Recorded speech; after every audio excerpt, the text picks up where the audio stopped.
Baru-baru ini viral sebuah video di mana tetangga buang sampah di atap rumah orang lain. Video tersebut diunggahan akun Instagram @viralcelebrity pada Selasa tanggal 29 Maret tahun 2022. Terlihat curhatan seorang pengguna media sosial terkait perbuatan tetangganya.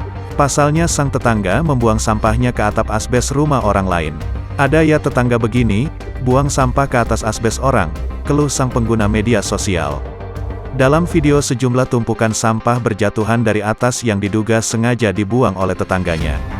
Bahkan dalam keterangan video menyebutkan bahwa asbes rumah tersebut sampai pecah. Bahkan bila hujan jemuran pakaian bau sampah. Sontak unggahan tersebut membuat geram warganet.